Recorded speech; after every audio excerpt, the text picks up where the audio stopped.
You're listening to Behind the Lines, a podcast presented by In Play Live and powered by Pinnacle, the #1 sportsbook where winners play and never get limited. Go to pinnacle.com/InPlayLive to sign up and get in the game.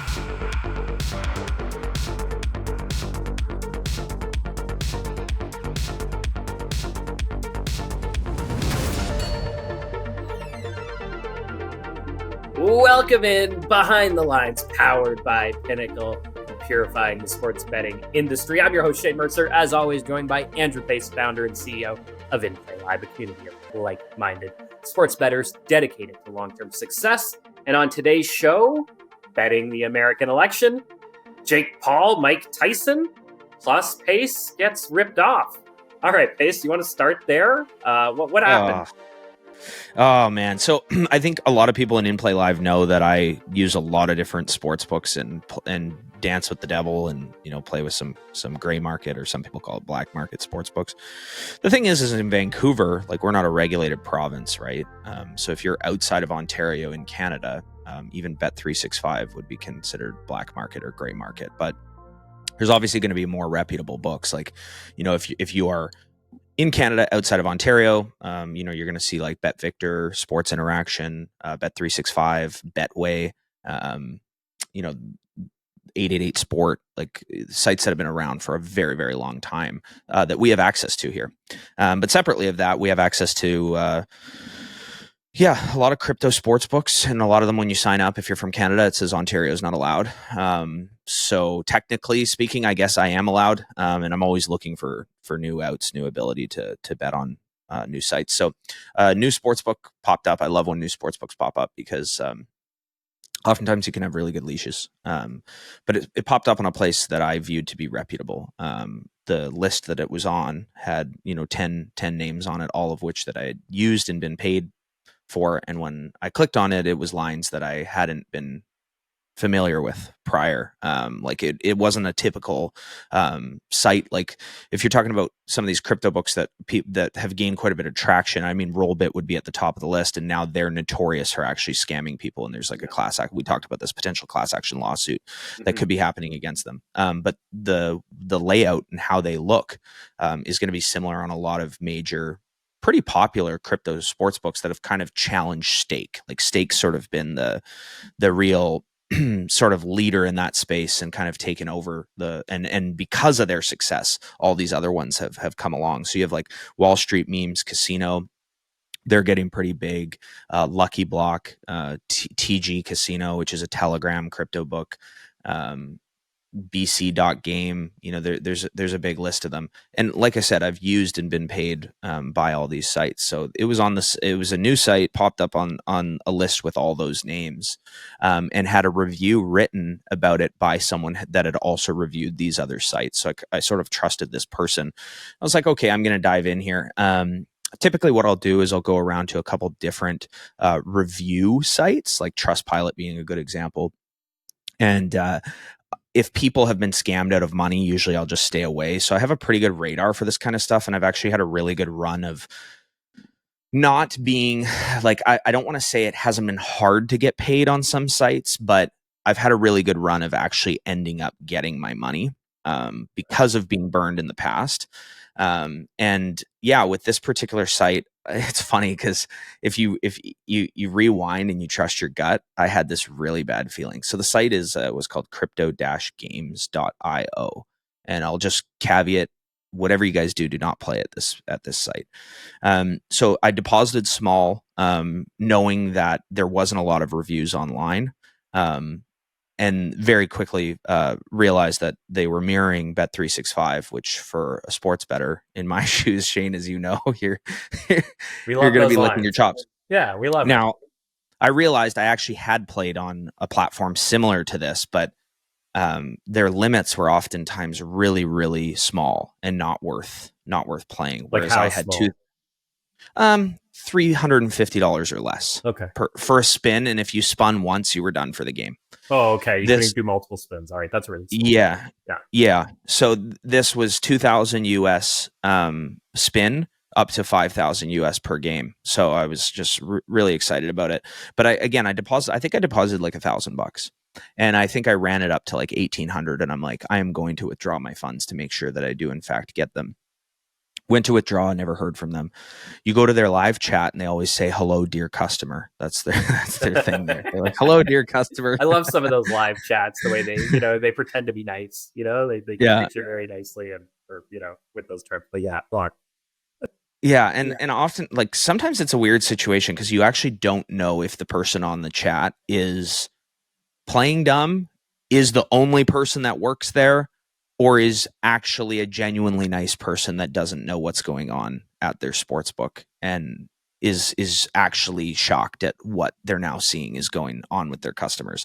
I think it's the former in most of those cases. But anyways, yeah, hello, dear customer. Oh, in order for your withdrawal, you need to contact our finance department. They send you the email for the finance department. You email them, they don't get back to you. You email them, they don't get back to you. You email them, they don't get back to you. Finally, they get back to me and they say, you've been playing on games that are low risk. You need to play on games that are higher risk, and you need to wager your deposit amount 3 times over. So I got back to them and I said, where in your terms and conditions does it say that you need to wager 3 times over? And then I screen grabbed their terms and conditions and said it very specifically says 1 time over, like you need to wager your balance 1 time over. They responded, dear customer, all of our players know that it's 3 times in order to play on our site. So I've done this before, and it's a lazy move, but I go over to mines in the casino and I'll select the biggest board of mines possible, and I'll put my whole balance on a mine, and there might be 80 mines there.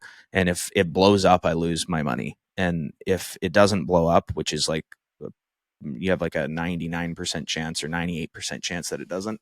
And I'm referencing balances that are not significant. If it doesn't blow up, I've rolled my money over. So I go over to the mines, I click on the mine, doesn't blow up. I'm like, okay, I process my cash out again. Sorry, I did it twice. So I've wagered my balance 2 more times because I'd already wagered my balance once. I wagered my balance twice. I maybe made 7 cents more by not trying to click on a mine. Which, by the way, if I ever, that could be a fun thing to do on the podcast. Like, Pace needs to roll some money over, and he's going to click on some mines on our podcast today. We're all going to hope he doesn't blow up. Right. So, I've now 3x'd, and I'm like 3x'd my bankroll, and I've done it the 2x in the casino. So I'm thinking like, I've done my part, right? At this point, I'm thinking like, okay, I'm going to play by your rules. I'm not going to go regulator or complaints or anything like that, even though you're very clearly asking of your customers something that is outside of their terms and conditions. So process my withdrawal again. And they come back and they say it needs to be 3x in the sports book. And I'm like, where did you guys say that? Right. And they're like, also the games you played in the casino were low risk. They went back to that again. Oh, right. It wasn't high risk. So I'm like, what the fuck? So I'm like, okay, I'm gonna let this rip.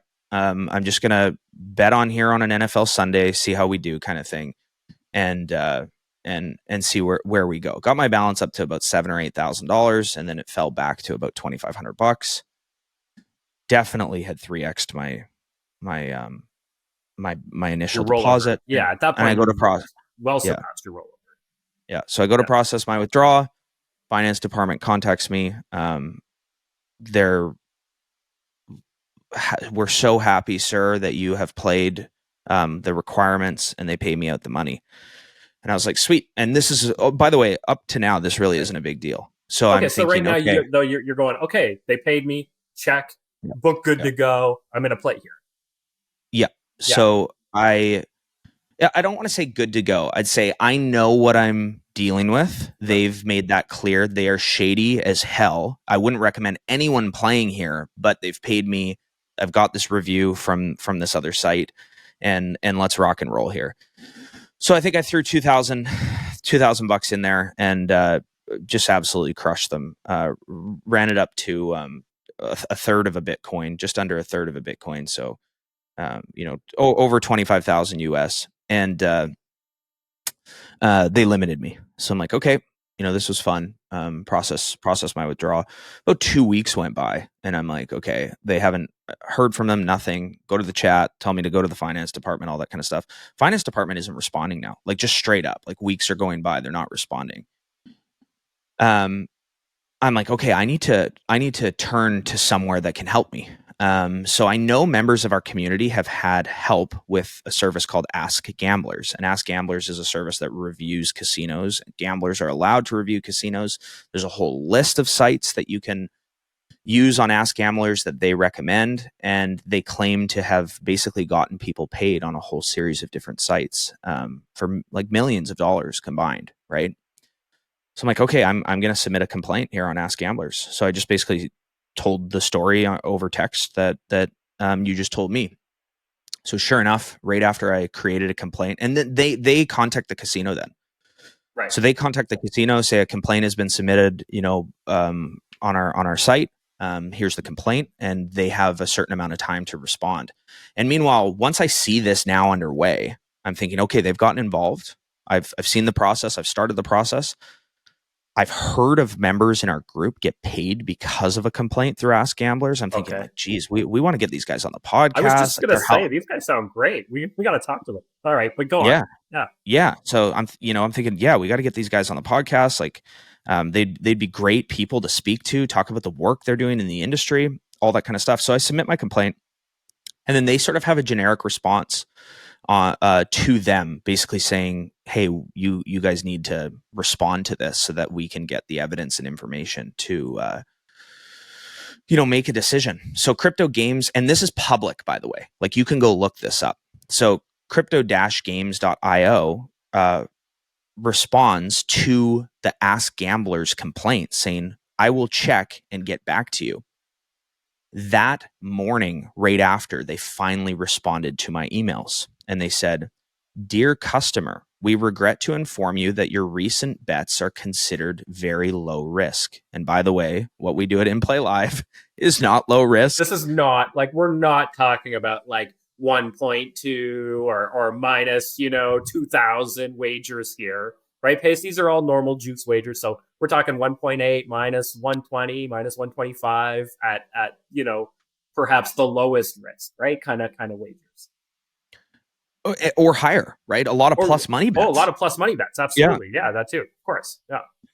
So your recent bets are considered very low risk, which prevents us from processing your requests. However, we can offer you a solution. Please place 3 wagers of the declined amount. So we're talking about $30,000 US, 3 wagers of the declined amount. Please note that single bets in sports will not count towards this requirement. Once you complete these steps, we will be able to confirm your withdrawal. Thank you for being so understanding. So they just asked me to wager $90,000 US in parlays. That's what they just asked me to do. Now, it's worth noting that I have been limited at this stage. My largest ability to bet there is about $20. Okay, so I cannot wager $90,000 in parlays. It's just even if you wanted to do it, it would be like near impossible to do. Now at this stage, I have my account and I have this requirement that's been given to me. So you get to continue your complaint thread on Ask Gamblers. So there is a screenshot of this email sent to me from them, and my version of that happening added to the complaint. So at this stage, Ask Gamblers gets involved, and they actually say to them, we need you to respond to this. You're not complying, and it's longer winded than that. They respond and say, we need more time to review this. Okay. I say, how much time do you need? Blah, blah, blah, blah, blah. Ask Gamblers then gets involved and says, we need you to respond again. And they said, we have a final request to extend the time needed to resolve this. It's taking us longer than anticipated. So, November 8th, 3 days ago from when this was recorded, we would like to inform you of our position regarding the case in question. After a thorough review, we have found that the matter intersects with the use of a second account. This has been corroborated through IP matching and device matching, which are in violation of our casino rules and terms and conditions. As a result, the winnings in question have been forfeited due to the violation mentioned above. Thank you for your attention to this matter. So when that was written, my account was shut down. I can't access it. And the complaint on Ask Gamblers was shut down. Oh. They closed down the whole forum. And if you go to this complaint at the very top, it says crypto.games.io weeks to payment, status resolved with a big smiley face. The second they posted this, the issue was considered resolved. They contacted me and wrote me an email saying they've sided with the sportsbook. Now, the claim that they just made, you guys might be watching this, be like, oh, Pace did this or that or whatever. It's my only account there. I've only logged into it on the device I'm on right now, on this one computer. I've never even logged into it from any other device. I don't multi-account on sites. And I certainly don't do it in a situation where you're in maybe a gray or black market site that, it could be a problem. Okay, let's just put that whole question to the side. You didn't do it in this case. Even if you were going to do it, you are a sophisticated enough sports wagerer to know that you're going to do it on a different device. You're going to do it on a different IP address. You're not going to expose yourself to that potential, even if you were to. But in this case, you clearly didn't. So, go on. I just know that claim is totally baseless either way. Well, it's completely fabricated. And the thing is because of this response, Ask Gamblers immediately closed the account and sided with the provider. And I actually thought about it, like, what's the sports bettor supposed to do here? If a sports book accuses you of multi-accounting, but in your heart of hearts or whatever the case, that you didn't, how is a sports bettor ever to prove that someone else's account that they don't know, that aren't correlated with in any capacity, is not their account? There's no way for us to be able to prove it. And yet that is the claim on their end that's sided with. So it's interesting. In the time my complaint was opened, I noticed about 3 or 4 other complaints get opened against them. So had I have been 3 or 4 weeks or a couple of months further down the road discovering the site, I wouldn't have played with them, because now reviews are popping up about them. So yeah, shame on me for diving in early. But again, I trusted this initial review that I looked at. So when I made my complaint with Ask Gamblers, I had a balance that I had access to. I had an account that I had access to. I had been given, in the middle of the process, a ridiculous set of terms to be able to roll my money over. But at the same time, I would have started clicking $25 at a time on every menu and trying to get as much of that $25,000 rolled over on their terms, if that was my worst sort of case outcome. So after going through the process, not only did I get stripped of the ability to do that, they took my account away, sided with the provider when the provider's fabricating information, are known as a source to help players in these spots, and they validated the casino, saying that they have resolved it and sided with them and agreed with them, when it's completely and totally false, leaving the next player subject to going through what I went through based on their validation. So they completely are giving the keys to that casino and potentially other casinos to be able to continue to scam the next player, which is insane. So after this happened, I was like, okay, let's look at some of the sites on there. And I start scrolling and I'm like, oh, My Stake scammed a bunch of In-Play Live members. EvoBet scammed me, stole my money. And I start going through it, and they're promoting sites that have notably and openly scammed people in our group. So I'm left speechless here. So next thing I do, I'm like, okay, I'm going to go to this company that reviewed them, and I need to let them know what they did to me, provide the evidence so that they can take down their reviews. So I went to about 3 or 4 different sites that are currently have a review out there and just said, hey guys, this is what's happened to me. I want you to know that you're promoting this site. It looks like more claims similar to this are popping up. I strongly, suggest that you take this review down because it's promoting a casino that is stealing from their customers. I also think it's important to note they took my initial deposit. They took my $2,000 that I deposited into the site. They didn't even give that back to me. Right.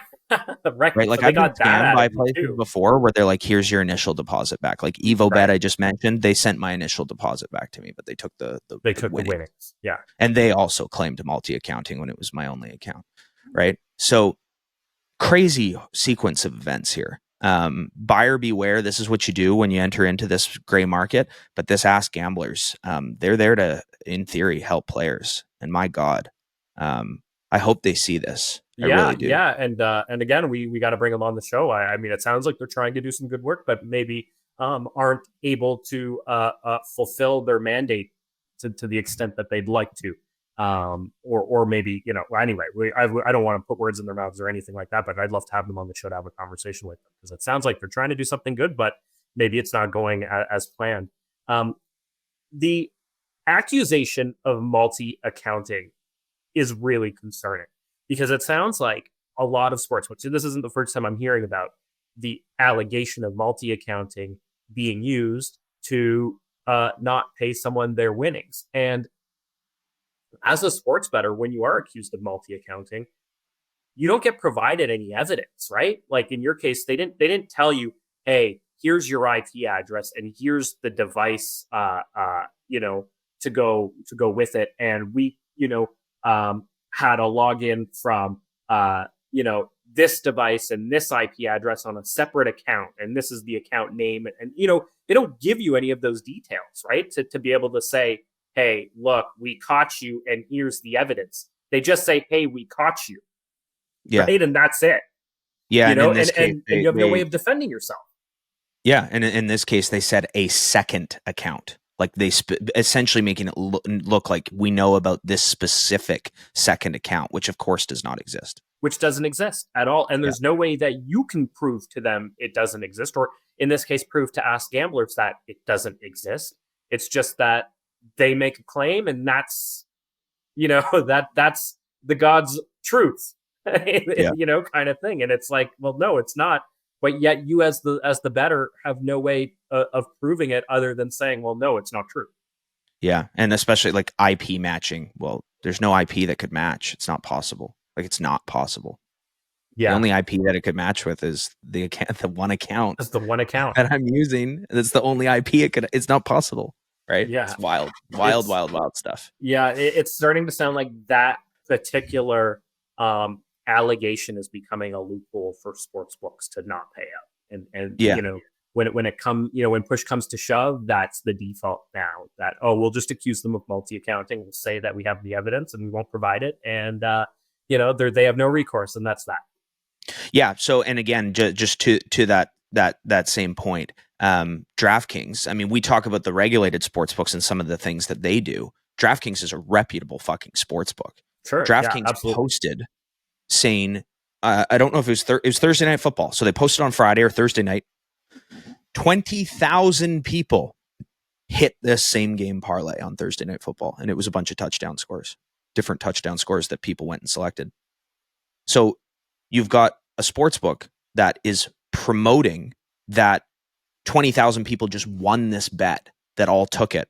And then you've got another sports book where those 20,000 people, it could be used against them for having that same bet. Right, for having the same bet. He'd be accused of multi-accounting or, working as part of some kind of, nefarious group or something like that. They come up with all sorts of stuff. Wow. Well, that sucks that happened, Pace, but at least it's a lesson for all of our audience members out there. And at least we know to avoid it. So what is that? Can you name it one more time just so we know not to play there? Yeah, and they're on a lot. This is the thing is they're on a lot. Like I'm sure other people are doing what I'm doing. They're on a lot of lists. Like they're on a lot of lists alongside those reputable gray or black market books that I just mentioned. It's right. crypto-games.io. Stay the hell away from them. And shame on Ask Gamblers. By the way, one last thing. Ask Gamblers saw that they asked me to parlay my balance of $30,000 3 times.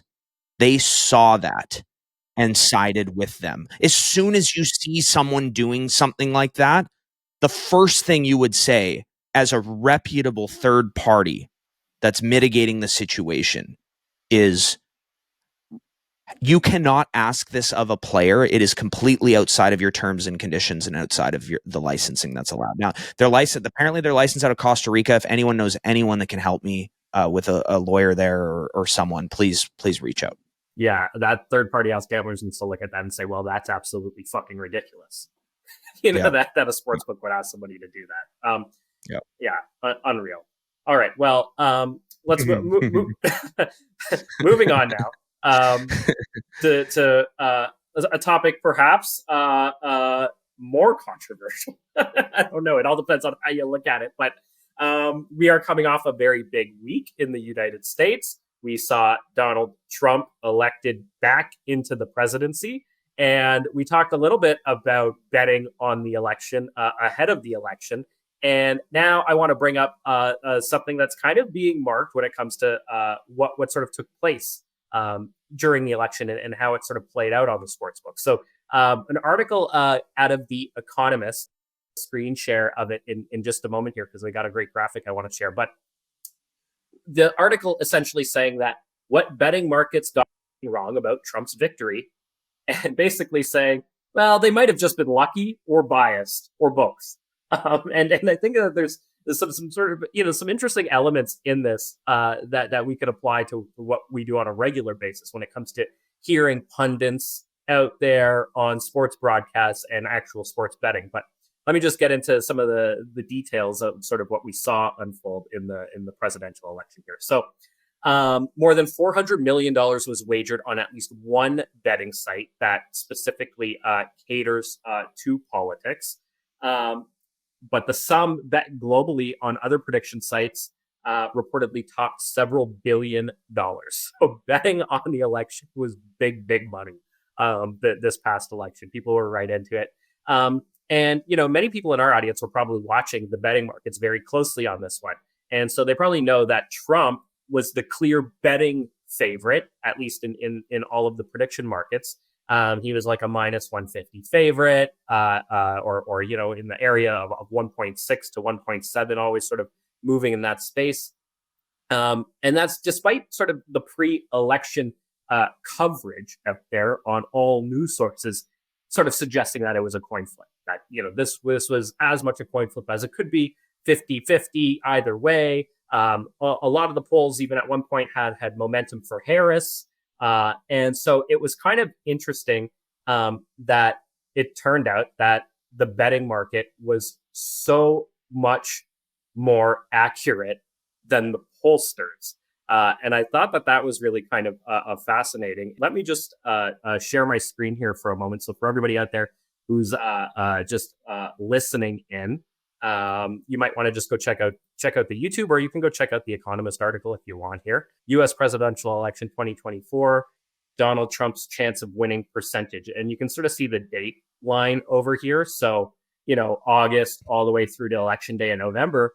And you can see like what the Economist was forecasting, right? And so this red line here, had, Trump all the way down sort of in the 45% range here, maybe between August and September, beginning of September, end of August, taking going up a little bit, then really dropping all the way down closer to 40%, September, and then rising by, end of October and early November here, sort of just getting above 50%, and then sort of really kind of falling right as we got to the election, almost back down to that sort of 42 to 45% kind of area. But what we saw from the prediction market, and this is the poly market bookmaker, I guess, if we could call it that, I suppose. And you can see here that the implied odds on Trump winning were always significantly higher than what was being forecasted by The Economist. And you can see got all the way up here into the sort of 65% range before taking a little bit of a dip, but was always a clear favorite in 55 to 57%. So I thought that was really kind of interesting to sort of see that that's how it played out. And I think the other element of it here is that, um, uh, is that we get very similar noise in the sports betting world all the time, where we will be watching, I'll just throw one out there, like NFL countdown on the Sunday, before the game start at 1 o'clock, right? And you get all of these panels of experts all weighing in, and they're all making their picks at different points, and they're all giving, reasons for why they think something, and they're often just, really sort of pumping up the favorites. And I just got me, had me thinking that maybe, oftentimes your greater source of truth is the actual market itself, not necessarily the area where people are talking about the market, where they're giving their opinions, or, they're coming at it from a biased perspective, but rather the location where people are letting their money do the talking, so to speak, right? As they're letting their money tell the story of what they think will happen, as opposed to polls and pundits and all that kind of thing. I thought that was really sort of fascinating to see it play out when it comes to politics and betting on politics. So I also want to point something else out here, Pace, and I think you'll like this. At no point did the betting markets suggest Trump would win the popular vote. So Polymarket gave that a 27% chance. So this article essentially says, well, hey, since they got that side of it wrong, the betting markets got that side of it wrong, and Trump actually did win the popular vote, that, maybe all these bettors were just lucky. Or, and Pace, we talked about this before, that maybe the people who are placing wagers in this space, sports bettors, a lot of crypto heads, so to speak, are also tend to be right leaning, and perhaps, they were influencing the market based on their bias. At least that's what the Economist article sort of concludes, is that either they just got lucky by picking Trump and having him as the favorite the whole time, or they were, that line was influenced by the bias that exists among the people who use this market. So I thought that was interesting. But Pace, I think that you actually did place a live election wager, and I think it was on the popular vote, for Trump to win the popular vote. Am I right? It was, well, I mean, define live. I did it on the morning of the election. I don't think, it wasn't like I'd once call that we live. started People seeing were results. voting, right? People were at the polls at that point. Yeah. It's interesting. It's actually a really interesting thing that you brought up there. So I've had a lot of discussions, like amidst friends or families, about, I guess, the prediction. And we had a lot of these leading up to the election and on election day, and then after. And what's funny about anything like this is, whether it's Sunday Night Football or the election, the whole "I told you so" or whatever, as if the result was validated the thought process prior, right? Like resulting, right? But yeah, from like a predictive market standpoint with Polymarket, I think they need to do a better job of accuracy in predictions. So if a certain percentage is on a certain side, what the accuracy is of that actually then being correct. So you just brought up a really good example, because I don't care about them being right. I think that matters, but I want to know when they're wrong in order for me to be able to look to that in the future. So you just brought up when they were wrong. They were wrong about the popular vote. Okay. Why were they wrong about the popular vote? So one of the biggest arguments leading into the election is the one you just alluded to, whether it's crypto heads or sports bettors or whatever the case may be, them being right leaning in this election, and that potentially skewing some of the odds so that you could put yourself in a position where you could say it actually is a coin flip, because of the fact that this has been swung a little bit too far to the right from the actual demographic of who has swung that side, right? Well, they were wrong on that too, because everyone leaned right for this thing, which is why he won the popular vote. So I'll actually tell you why I placed that bet. I was heading into the election, I'm from Canada. I'm not an expert. I don't see what's going on in the streets in the United States or anything like that.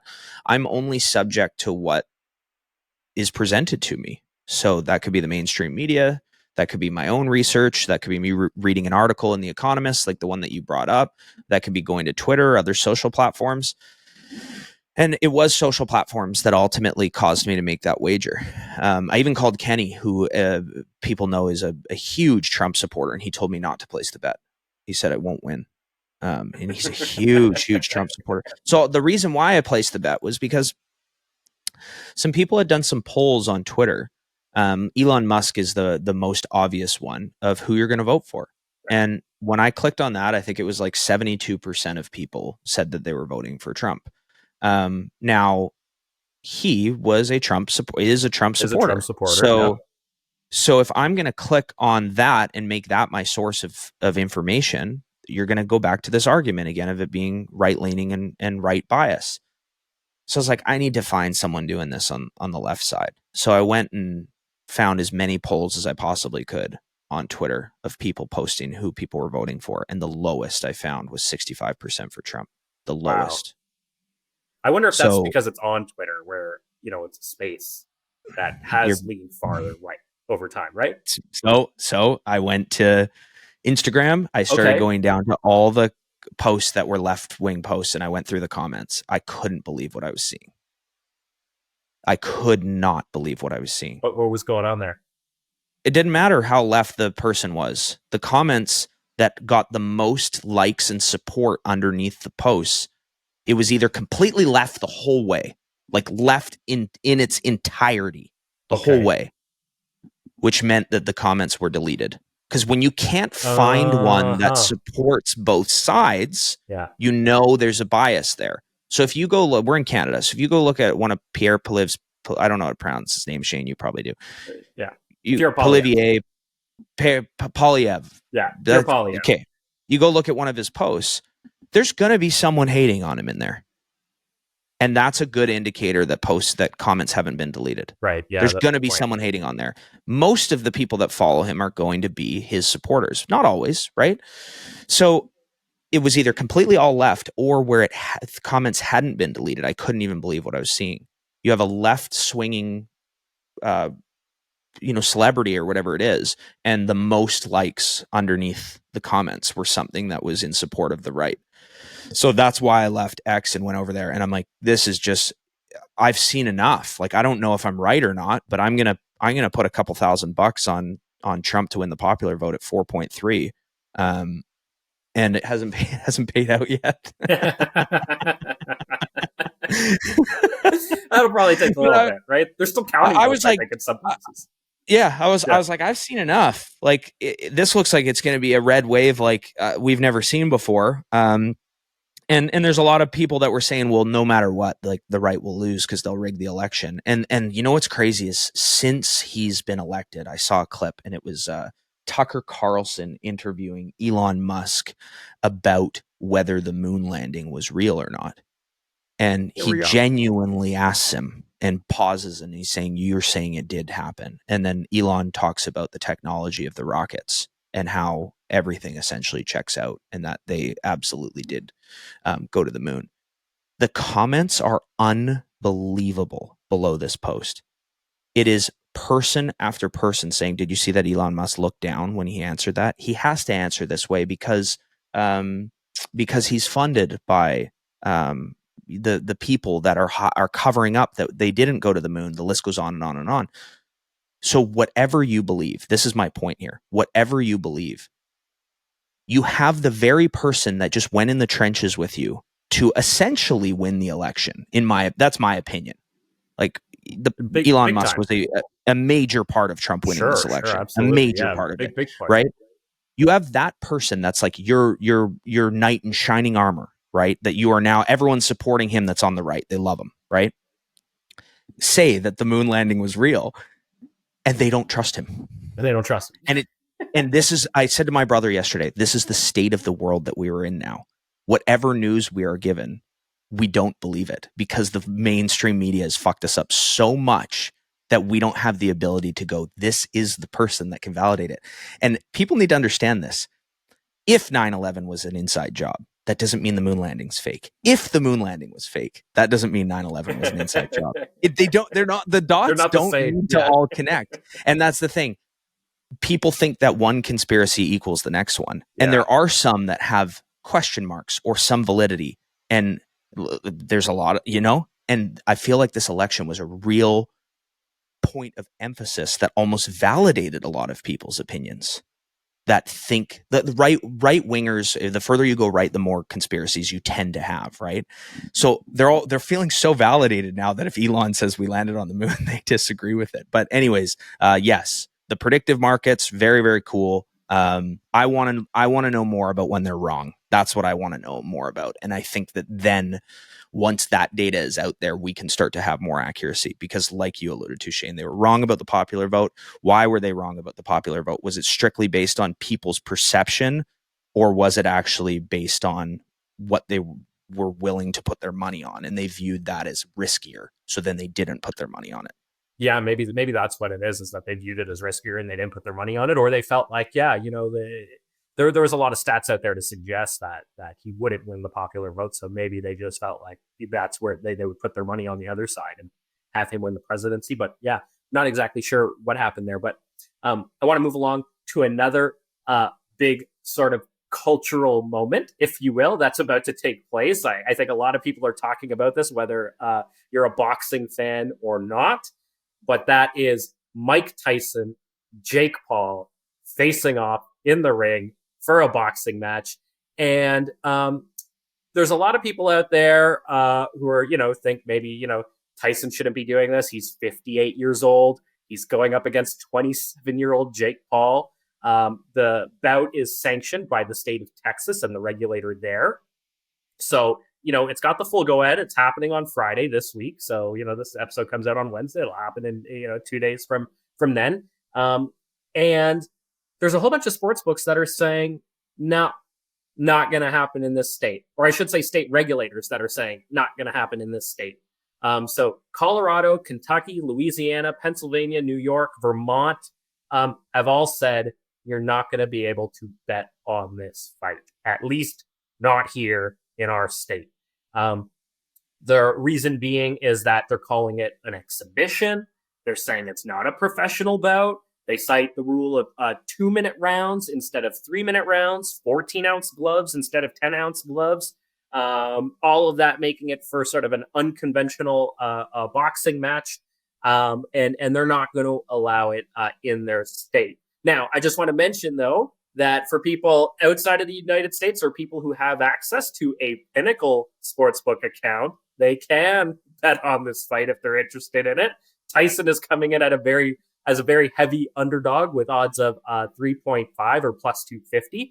And so that makes Jake Paul the big favorite in this. But as you can imagine, the actual sports books in the United States, so, your Fan Kings and MGMs and all the rest of it, they're expressing some disappointment. They're not happy with these state regulators saying, hey, well, what gives here? Why can't they bet on this? We want to offer it. So I'm just trying to think, I'm just trying to picture a betting menu. How does collegiate sports differ from that rationale? The not professional, right? Not professional. I guess I don't know. I suppose it's I don't know what the difference would be there. That's a good point. Like, it's an amateur competition, right? Yeah. And can you bet on an amateur golfer in the Masters? Yeah, I mean, I'm sure you can.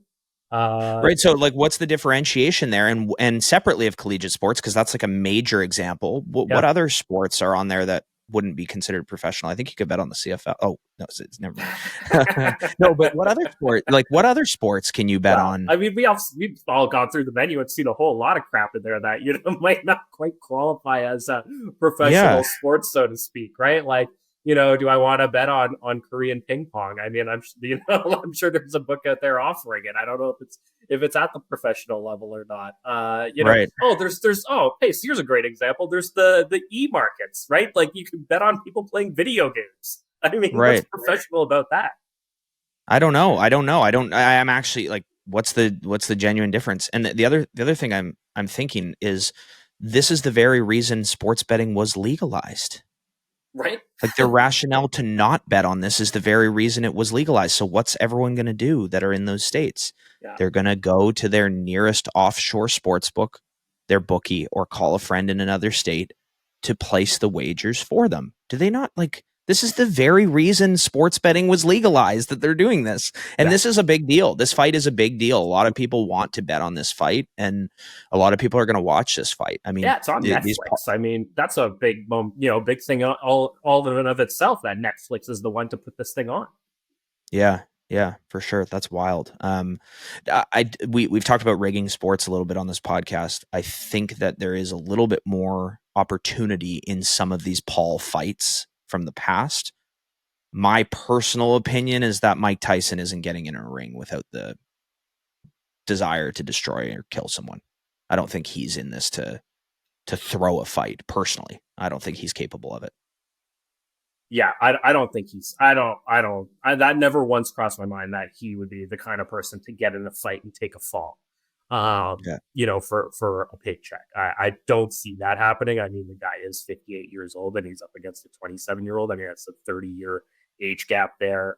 That doesn't look good for him. I'm a bit concerned for his welfare. But he's a professional fighter and he's a real killer. I mean, we saw that in his day.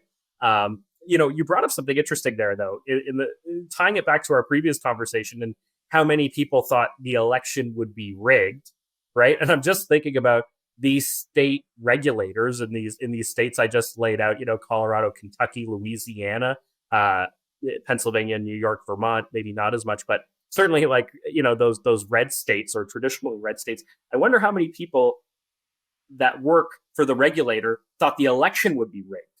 And yet they still allowed people to bet on the election there. It's like, but now you won't let them bet on this. It's kind of like, what gives? Or how do you make that? How do you make those decisions? I don't know.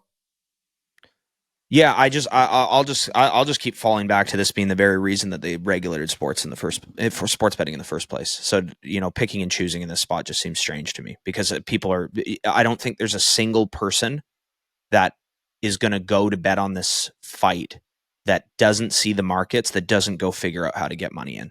So it's a huge opportunity for the offshore books to capitalize here, because let's say how people's brains work. They're very in the now, right?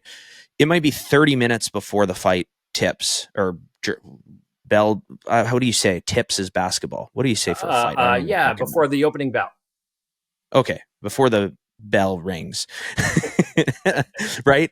And they might not even know it's on, but someone texts them, or they see something on social media or news sites or whatever, and they go, oh, I want to watch that. I'm going to tune in. How do I tune in? Netflix. Okay, I want to get a bet on this. They open up FanDuel, DraftKings, whatever. They can't find it. Maybe they even go to the support. Then they find out, because that's the moment that they'll find out. And then they'll call someone and say, hey, call someone or open an account or whatever. Betting sites will be capitalizing on this. You could probably Google right now, like, where to bet on the Tyson fight in Kentucky, and a bunch of sports books are going to pop up, and affiliate deals will be made from you clicking on those links. Right. Yeah. So like there's a whole business here. For sure. Yeah. And I'm sure a lot of those people that are looking for it and not finding it on the regulated sports books, they probably have already even got a gray market account out there, that they're going to be going straight to. And like, oh yeah, I can't get it on DraftKings or FanDuel here in this state, but oh, you know what? I'll just go to my good old gray book over here where I know I can bet stuff like that. But like I mentioned, if you are out there, Pinnacle is going to be the place to get the very best odds on that fight. So go check them out. And if you're just signing up for the first time, pinnacle.com/InPlayLive is the place to do it, to sign up. Yeah, it's actually kind of cool. So if you have not gone to that link, pinnacle.com/InPlayLive, actually go to it, because they've awesome. custom built. They've custom built something for us now. And like, I smile because it's got our logo up there and stuff, but it's a beautiful page. If you have any love for In Play Live or hate, go check us out and let us know what you think. Cool. Yeah. I'm excited for the fight. Yeah. It should be a fun one to watch, just for the entertainment value of it all, as opposed to, wanting to watch it to see a great boxing match. But, I'm just there for the circus of it all. Yes, I think it'll be fun. Yeah. All right. With that, now time for our Gridiron grind with Gosu.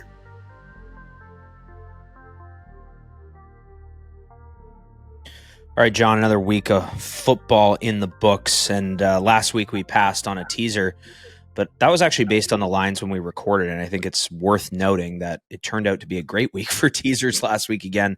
By the time we were on stream for the game in Germany, we ended up calling a teaser with those Chargers. The Chiefs came down to -6.5 before kickoff, which I thought was crazy. They were insanely lucky to escape, but we ended up getting on the Chiefs Chargers and the plus in Arizona. So when we recorded, Arizona, I think, was -1.5. And by kickoff, they were +2. So yeah, we hit the teaser again, and I think that at a minimum, hopefully when we go through these segments, it's helping people to recognize that. So we had the week where we had a +7.5 that ended up moving to +8.5 on Houston, where by the time our recording was out, people would have ended up winning. So just because we didn't take something on the podcast doesn't mean that some of these stars won't start to align for us throughout the week. Let's flip over to college football, John, because we had another big loss last week. Obviously, Georgia just took their second loss. Are there any games of note this week as they relate to the playoffs and divisions? Yeah. There's a lot of teams playing that need to, win to stay alive in the hunt for the playoff and everything. But the only game really where there's two teams that have just a ton at stake is the Tennessee-Georgia game. So Tennessee is going on the road to play Georgia. I think that line opened about like 11 and a half for Georgia, and it's been bet down under 10 now. So I make it about 10. So I'll probably be on the Georgia side there. But it's an important game because I think if Georgia loses, they're probably done, honestly. Very tough for them to get in at losing as a near double-digit favorite at home for a third loss. The Tennessee, I think, can survive if they play it close, and then they just need a lot of help from other teams. But they really don't have a lot of good wins. Like Alabama's their only good win, and they've really struggled on the road this season. So I really don't think they're a strong team, but I don't know that I think that many teams in general are strong. So, but that's really the only game this week that's got those huge implications. Yeah, pretty wild to think if this was a 2-team championship or a 4-team playoff format this year, because you'd have some of these biggest names not even in the discussion anymore. It would already be done. Before we flip the page on college football, I have to bring up this game. Kansas is 3-6. They're playing 9th ranked BYU. Rankings aren't out when we're recording this, so it might even be 8th or 7th ranked BYU. 9-0, and they're -3. What am I missing here? I think it's a pretty fair line. BYU is just simply they're just simply not very good. I mean, they should have lost that game last week for more than one reason. I think when we were betting on that game, we were watching that game, we kept talking about how Utah was just playing to lose the game, and they did, and they got punished for it. But I mean, the end of that game was a fiasco, and the league has even apologized for how the game ended. So just kind of a joke. But you need a little bit of luck to win. So we'll see. Maybe they can keep it going, but I'll be honest, I'll probably be on Kansas in that game. I'm just going to keep betting them or betting against them. Okay, right on. Let's head over to the NFL here. I think when we're talking about teasers, obviously to enter here, I think there's some unbelievable spots this week for a teaser. But we got the NFC East showdown for Thursday Night Football. Commandos +3.5 at Philly. Yeah, so this is an interesting game. I make this number about 4. So I think it's like, if I had to say, like, I think that there's value on the Eagles side, but half a point of value doesn't really excite me. I don't know I think I'm going to stay away from this game. What I'm interested in is how Jaden Daniels plays outdoors when the weather starts to get cold. He's a California guy. He played at Arizona State, LSU, not a lot of cold weather. And in the Northeast, some of these games are going to get kind of nasty with the weather. It's going to be windy and really cold. I think this game's going to be in like single digits Celsius. So, I mean, it's going to be a cold game. So I just kind of want to see how that offense keeps moving as we get in the cold weather. Yeah, absolutely. I'm going to skip over the Colts Jets for obvious reasons. We go to the AFC North for another division showdown. This one's super exciting. Baltimore at the unbelievably surprising Steelers. Yeah, I think the Steelers just continue to be disrespected. I thought that game should have been a pick against the Commanders. I think this game should be closer to a pick than it is. I mean, get the Ravens -1, -1.5. So, there's still 3.5s out there on the Steelers. Well, normal juice -118. I think you can go get right now. I like that. I already bet it. It's just I don't think the market's willing to catch up to them. So. The Vikings are still considered to be a top team at 7-2. Any stance on them? I know you've talked about fading them making the playoffs. -6 at Tennessee. Yeah, they keep winning, so it's that's still like the values I think has been there all year, but they just keep finding a way to win games. They've also caught some luck with some backup quarterbacks and stuff like that. Like last week, they played against Mac Jones, and they looked not good against a Jags team that's just pathetic. And so again, they're playing another bad team in Tennessee. I make this about 5. I'll probably take the Titans. I took the first half under in this game. I think just two really good defenses against middling offenses, bad offenses. I'm probably more concerned about the Titans turning it over on their own side and scoring points that way. So. Are you not concerned about how the Titans have scored an opening drive touchdown in the first quarter like 4 weeks in a row now, and then that's their only touchdown of the game? Yeah. Hey, just bet it again. Bet it again after they do it. That's what I'll do. Get that 23.5, 24. We'll see what the number is, but yeah. I'll probably pass over the Browns Saints unless you're really excited in a couple of really bad teams. I actually want to talk about the Lions with you a little bit because my experience with these 10 plus and multi-score spreads in the NFL, I can think back to some crazy lines. Miami against New England, where New England needed to win the game to get home field bye, and they lost to Denver in the AFC Championship, and I would argue they lost to Denver. There's a failed 2-point conversion and a missed PAT by Steven Gostkowski. I would argue they lost that game because they didn't have home field advantage. They lost to Miami in week 17 as like 19-point pregame favorites, but there's a lot of notable ones. The Jaguars were I think plus 22.5 against Peyton Manning's Broncos. And the Broncos did win that game, but I think they won it by like 10 or 7. And it was actually like a pretty close game throughout the game. So what do you make of some of these big lines in the NFL that we are used to seeing in college, but obviously haven't really seen? Have we seen any line like this yet this year?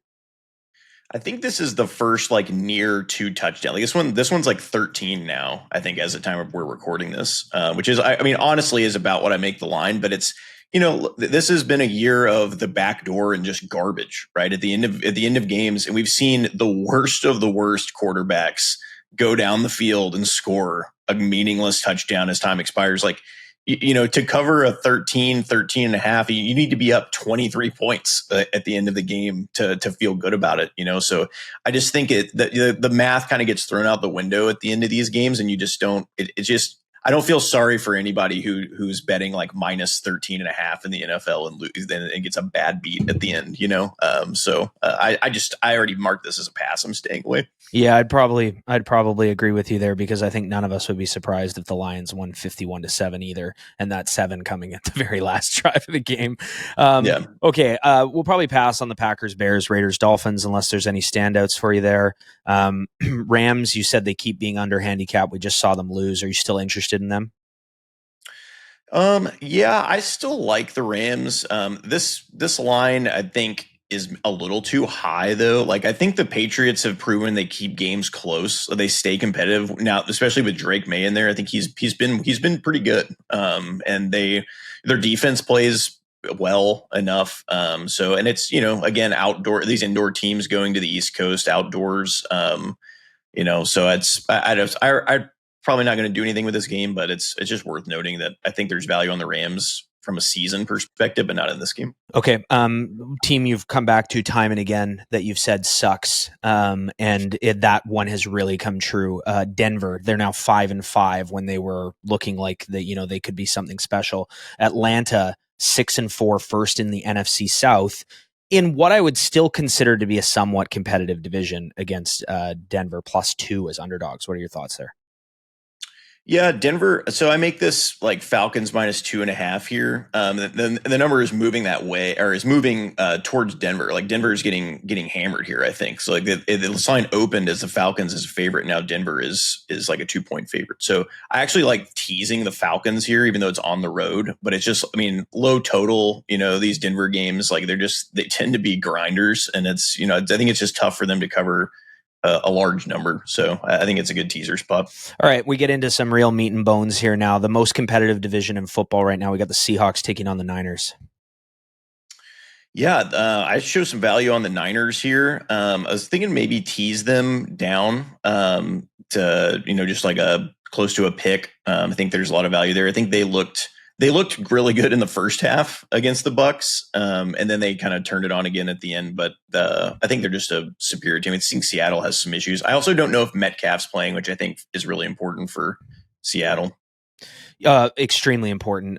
So definitely keep an eye on that. Kansas City Chiefs, Buffalo Bills, probably the best matchup in football every single year. What do you got?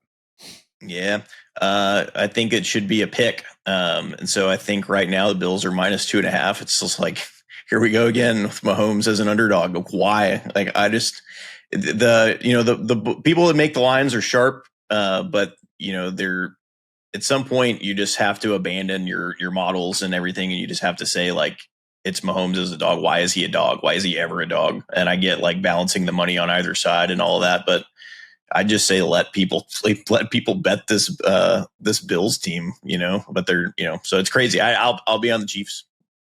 Not much to say. Tease it, bet it straight up, bet the money line. Yeah, totally. And I think also too, I mean, the Chiefs are grinding out some tough wins here, right? We got super lucky on the teaser, as I mentioned, with the blocked field goal. They're showing up for this game. The Bills are showing up too. This is what football is all about. This game is what football is all about. Sunday Night Football, Bengals +1.5 at the Chargers.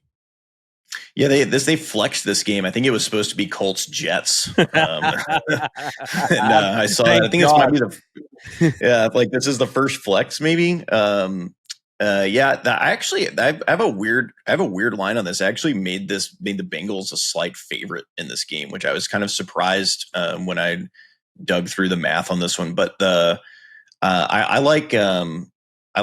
going to take Cincinnati. I like them in a teaser as well. I think this Chargers, the Chargers team has played really well. They just play low scoring games. Their offense is kind of like just sputtering. So I think just, getting the Bengals with an opportunity to backdoor there at like a 7.5, 8.5 number is really good. Yeah, for sure. So guys, we're going to pass on Monday Night Football here with the Texans playing the Cowboys, the battle of Texas there. I'm just going to run through a teaser this week. It's hard for me to make an official call because I'm going to be on a combination of a bunch of these different ones. Because when there's a really good week where, I potentially have 4 or 5 games, I will have something where they're all put together. But usually I just view this as a great week to look as square as I possibly can by putting different combinations of 2 to 4 of these together. There are 2 games I'm going to say that do also scare me, so will be less on these ones than others. The first is the Commandos. I love a division battle where I'm going through up to +9.5 and teasing them up to +9.5. The second is the Steelers at home. You can tease them up to +9 as we're recording this. There's a chance that even moves further and we could get to +10. But those are the 2 games that also I wouldn't be surprised at all if both of those teams got absolutely curb stomped.